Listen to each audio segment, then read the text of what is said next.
Hi everyone, Mckaiser here, and today I want to talk about the speed meta in gaming. So, and then it's going to branch off to like my experience with gaming. So, I basically watched a video. I'll link it down below. I'm not going to tell you what it's about. If you want to watch it, go ahead. But I'm also playing this music and not playing any other game because I just want it to be a, you know, more of a mental thing. So, for the speed meta in gaming, it is definitely different from speed running. Speed running, you're in the game for many, many years, practicing over and over again, fine-tuning the details, learning how the game works, how the game function works, and hold on. And you're basically breaking down the game for you to understand it as much as possible so you can do it as fast as possible. But the speed meta right now in gaming is you basically try to extract everything from the game as fast as possible.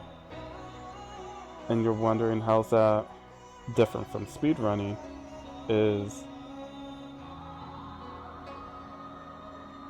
you just kind of take what you can from the game, and if it doesn't give you even more, you just leave it and go on to the next game. And you're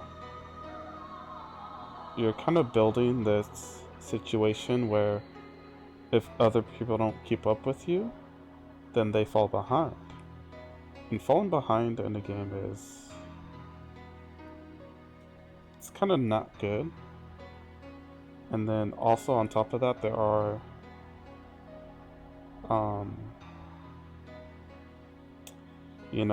for certain games there are pay to win aspects, and that can also be included in the speed meta. Rather than to work at something and earn it, you just spend your money and then you get it either instantly or you have to work a lot less. And for certain games, like fighting games, this can turn into toxicity, which is, I'm going to practice my moves. Oh yeah, I forgot to repeat. Yeah, I'm going to practice my moves. I'm going to try to learn all the combos, so when I go into online play, if they don't know what they're doing, I can abuse them. And then if they kind of know what they're doing, I just hard counter them. And people resort to like the cheaper characters or the super strong characters, and they just kind of bully the people that are just trying to like slowly learn through the game. But then it kind of turns around because the stronger people than them, they bully them, and then they're like, I'm just gonna drop rank so I can just bully other people. And it's hard to fix that, but at the same time, this is what the speed meta kind of breeds, is like you gotta always keep pushing faster and faster through the game.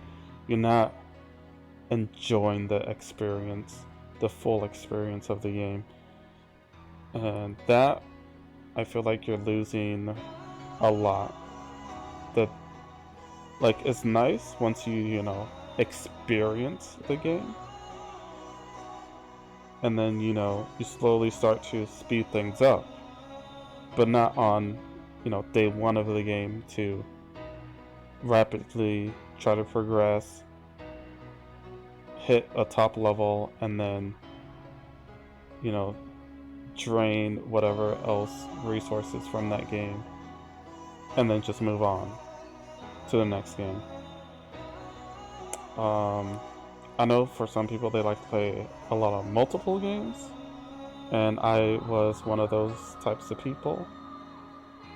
And then it kind of changed. Well, I didn't play as many games, but the games I played were, you know, very impactful. And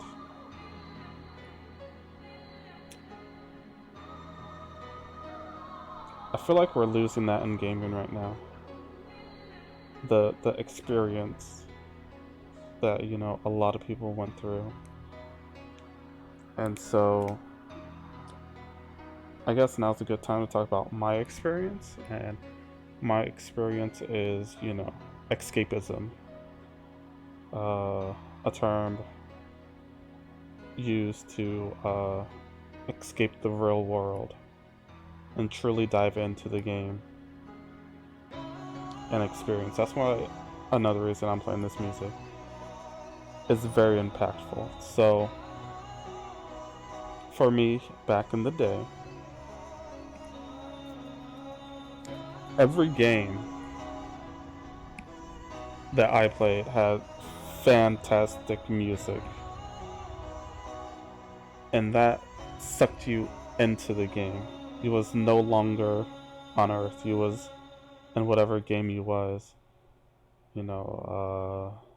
Super Mario World, Monopoly. That's funny. Which Super Nintendo was my first console. And Aliens 3, Mortal Kombat. I had 11 games, but we did rent a lot of other games. But so I would say having amazing music in video games is pretty key to get you on an emotional level. Next is the storyline. The storyline needs to be either very good, or where like a lot of early games there wasn't really a big storyline. It was more of this happened, now you gotta do this, and then you just do that the whole game. But I think my first, I wouldn't say first, but like this was like the big tipping point, and that was Final Fantasy VII. Final Fantasy VII had amazing story, amazing music, amazing characters, and the game was just phenomenal. That game made me want to learn things. That game made me want to explore the world, and not only explore the world, but like learn everything about that world I could. And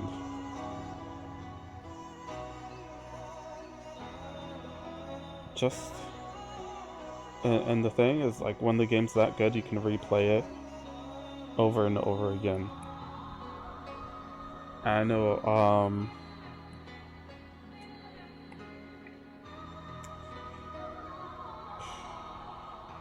there was like a lot of difficult parts you had to grind through, and going through that experience makes you learn something. I'm not sure what that is, but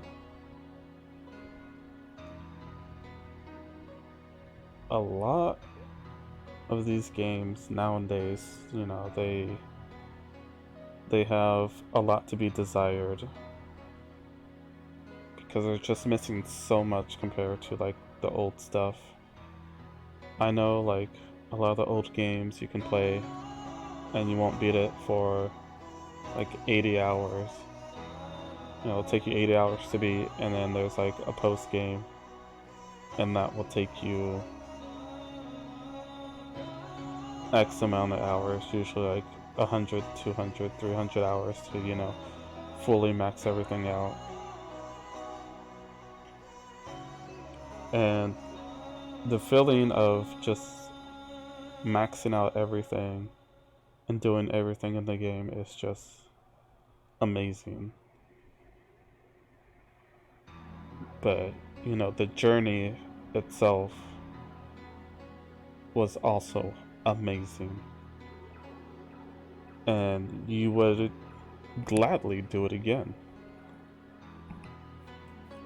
I'm gonna go back to Super Nintendo with Donkey Kong. And Donkey Kong was like a very hard, challenging platforming game with amazing music. I think if it lacked the amazing music, I wouldn't have been so inspired and so involved with the game.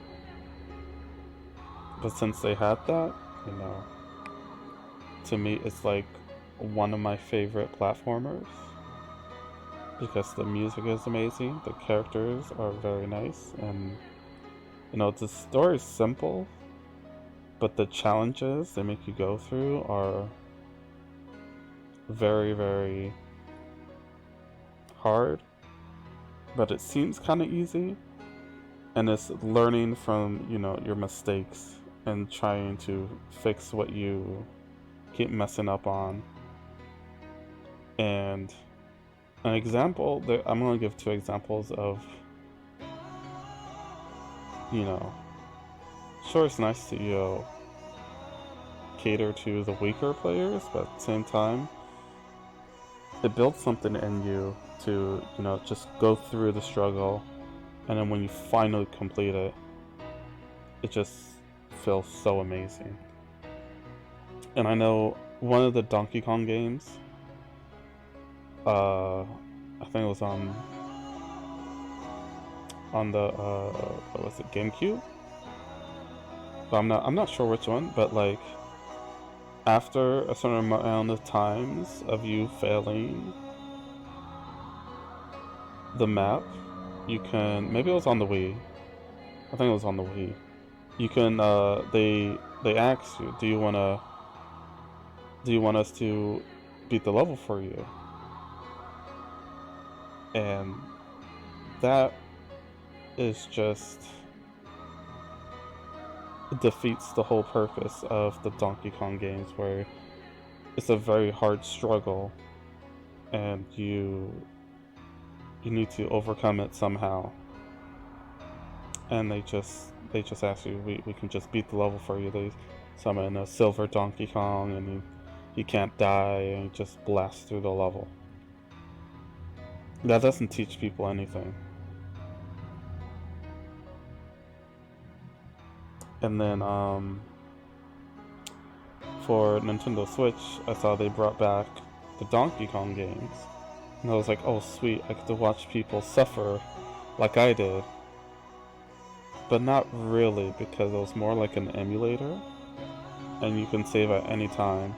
And you can quick save too. So it took away from the true struggle. It was kind of enjoyable to, you know, still watch people somewhat suffer through it, but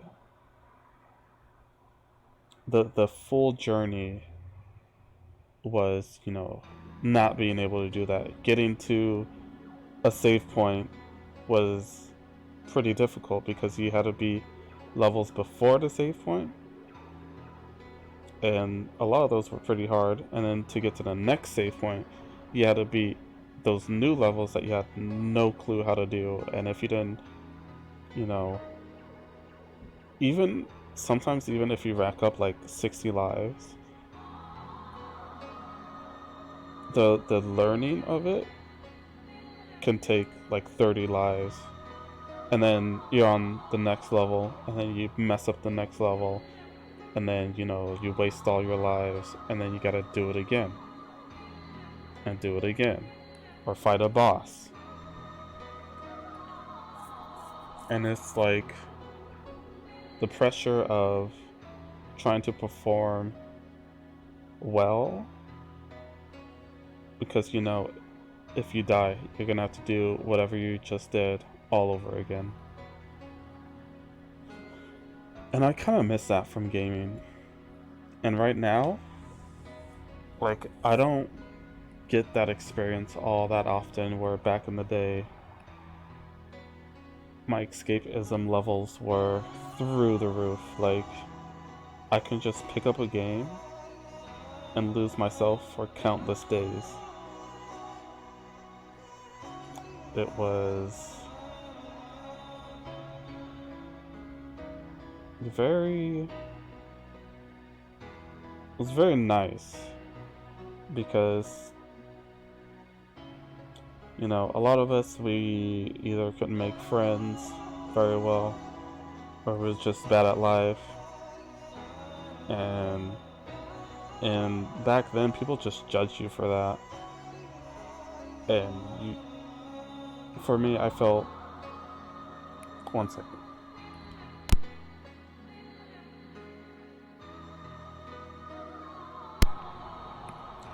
I felt, one more. Sorry about that, I'm a little sick. But I felt, you know, a lot of rage, a lot of judgment, because, you know, when you don't know something or you're bad at it, you know, other people, you know, start laughing at you. And dealing with that, you kind of just don't know how to deal with that. This constant judging of, like, oh, he doesn't know this word, or oh, he doesn't know math, or he's very stupid, or, you know, all the judgment like that kind of shifts once you get into the workforce, if you do, and it becomes not that much on judgment and more about performance. You just gotta do your job. You gotta do your job every day. You know, a lot of people get a 9-to-5 job, and you just work 5 days a week, get your weekends in, and just do that for as many years as you need to. And all those judgments, all those insecurities, and a lot of the angers just kind of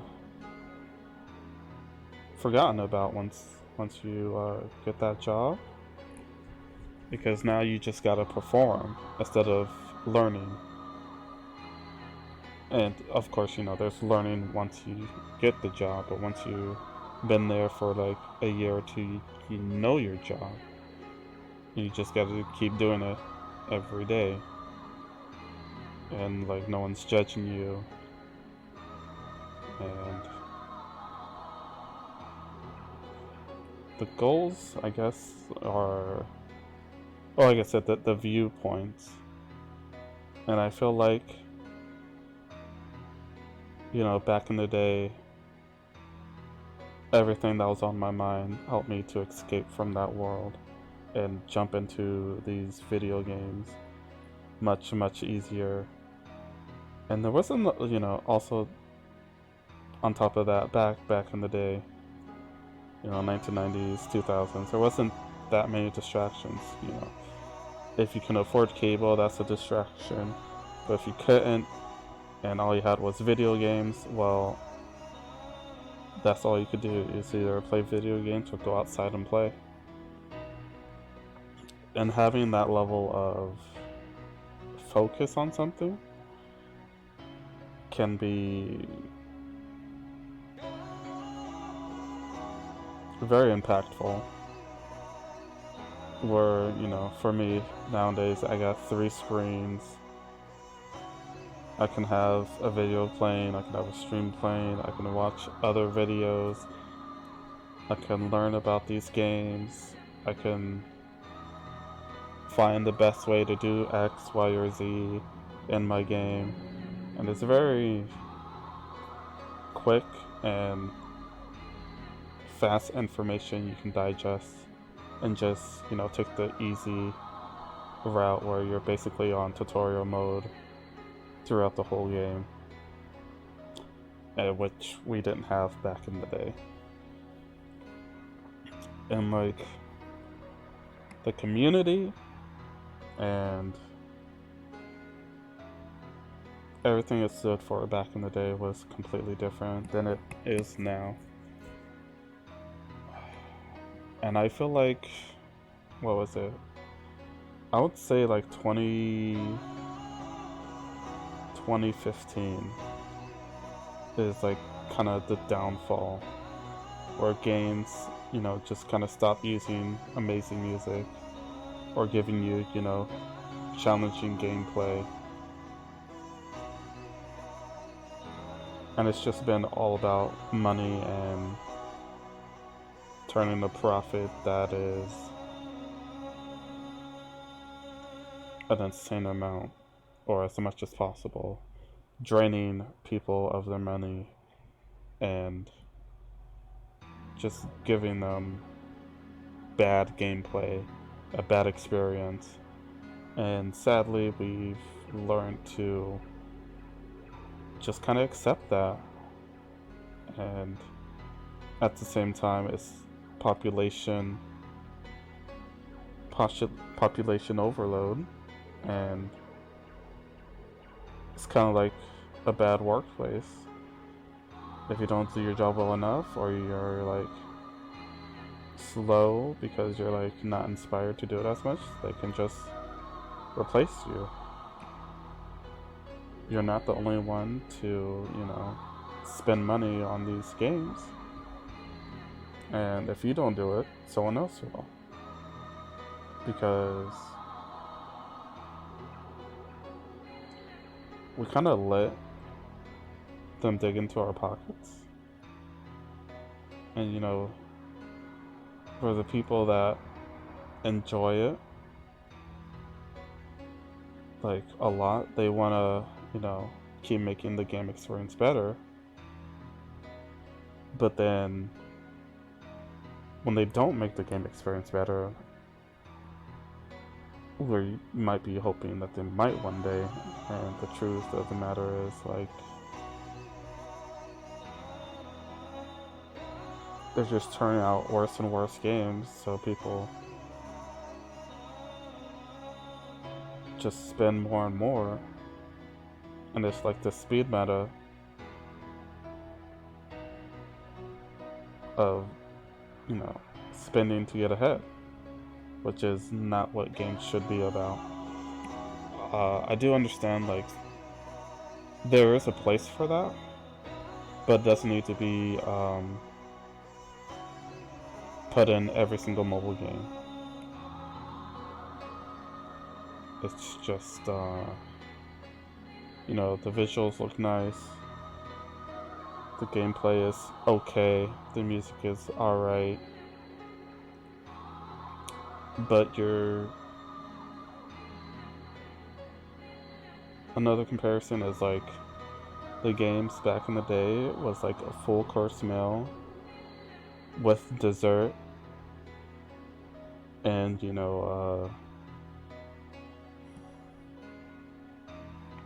don't know, something fantastic. And nowadays it's just like they're trying to give you as little meat, as little food as possible without the dessert. And it's pretty sad these days.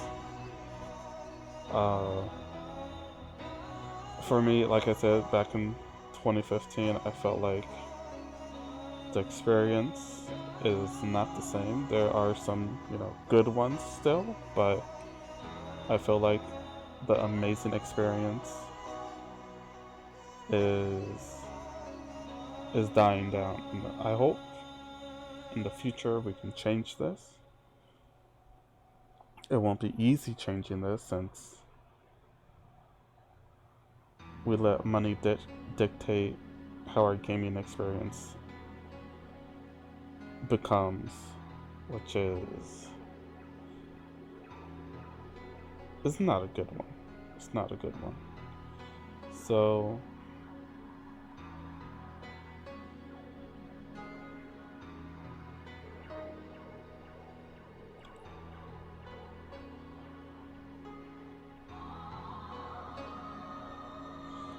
and I think I'm going to leave it at that.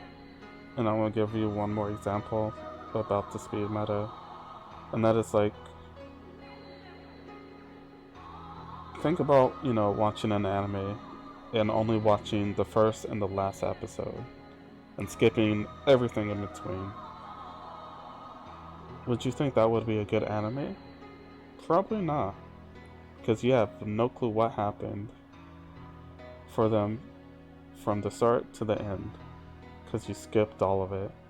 And that's kind of the speed meta in gaming right now. You're just skipping ahead, you're spending your money, and you're not going through the journey of the game. And I think that's one more thing I forgot to talk about. It's like, the speed meta is always a goal in gaming still, even back in the day. But that's after you had your journey and you explored the world and you enjoyed the music and you loved that game that much that you wanted to, prove to the game that you know what you're doing and you can do it even faster. And that took a few years rather than a week. And I do miss the games lasting a lot longer. I know Star Ocean 3 bragged about the average time to beat their game is 140 hours, which I love Star Ocean 3. Star Ocean 3 is a top tier game for me. But nowadays you can beat the game in 20 hours, 40 hours, and it's pretty sad to see that. I want to list off a few of my top tier games, which is Final Fantasy series. For me, it's number one. I know Final Fantasy 13 and Final Fantasy 15 were kind of bad, especially 15. 15, they kicked the immersion out. They're trying to bring in real life into the fantasy, which I don't like. And what truly threw me off that game was when the main character's dad died, and then you're driving down in your car, and one of the other characters go, "Hey, that's a cool spot to take a selfie," and then you just go and take your selfie. And it's kind of like your dad never died in the first place. No one's sad. No one's depressed. It's just, oh, your dad died. Alright, let's move on with the rest of the game. And there's no impact. But other than that, Final Fantasy series, Shadow Hearts, that was back in PlayStation 2. Kingdom Hearts, even though that game took a hiatus and went on portable games for a while before coming back. I did love the first one. I couldn't really get into the second one, but and then Star Ocean 3.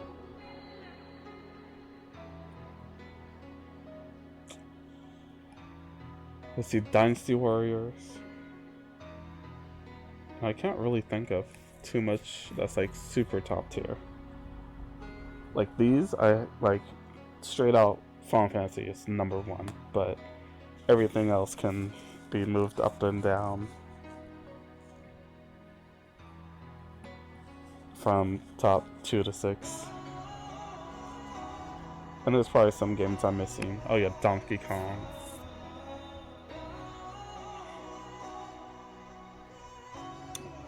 I don't know. I just felt like, you know, just sharing this stuff. Because, you know, without these cool gaming experiences, I'm just not doing much in gaming. Until then, I'm gonna be waiting for Path of Exile to release their new update. Satisfactory. I have an issue with the power, so I tried playing again today, but I don't know. I might have to start from scratch once again, and I really don't like that because I spent like almost 500 hours on my save file, and now I can't really play it.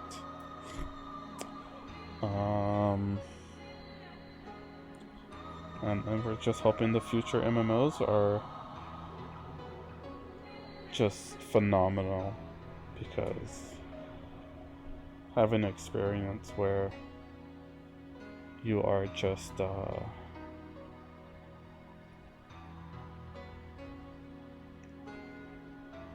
trying to speed through the game it's not fun.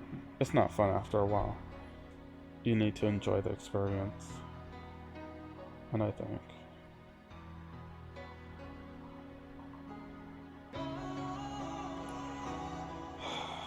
I just miss those good days. I feel like the speed meta makes toxicity happen more often.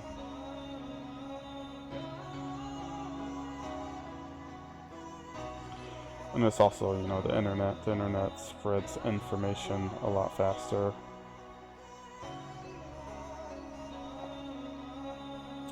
I don't know. Yeah. So, you know, thanks for watching, and if you made it this far, holy cow. I don't know. Yeah. That's about it. And hopefully the next video is more of, you know, about gaming. And yeah, just keep that in mind. And let's try to spend less on these games and try to push them to make phenomenal games, not just copy paste lackluster stuff.